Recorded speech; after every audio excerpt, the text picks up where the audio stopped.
At E&W Plumbing and Heating, we've been in business in excess of 15 years now. We've got a team of experienced engineers.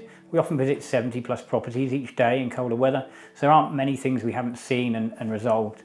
Further to this, our office is actually run by experienced engineers who work alongside the team to provide them with support and technical advice whenever required, ensuring we diagnose and repair plumbing and heating issues efficiently and effectively. So what are some common boiler faults and how are they resolved? Well, the most common thing we're called out to is boilers that have dropped pressure and stopped working.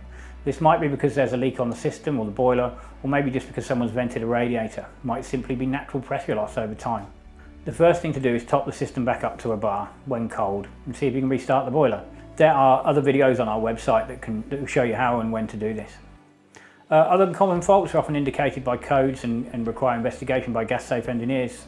EA, F75, F4. The fact, however, remains that the most common cause of failure in a modern condensing boiler is due to poor water quality. That's why now more than ever it's so important to have your boiler and heating system properly installed and maintained.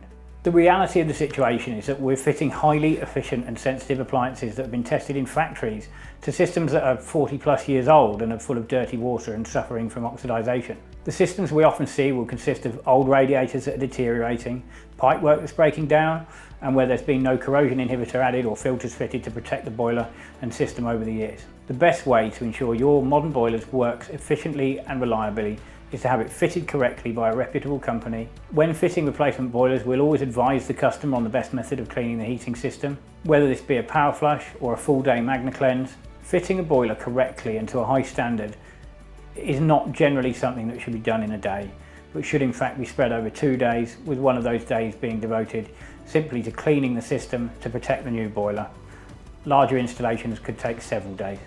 This is why cheapest is not always best, and why online boiler quotes will often look low and state they do the work in a day with a chemical flush. But a chemical flush usually takes less than 1 hour, and the reality of it is that you can't clean a heating system in that time. It takes several hours to clean even a small system where there's debris buildup. If you've got any questions or you'd like to learn some more, we'd love to hear from you.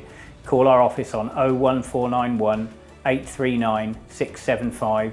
Alternatively, pop us an email over to info@e&wplumbingandheating.com. Thanks for listening.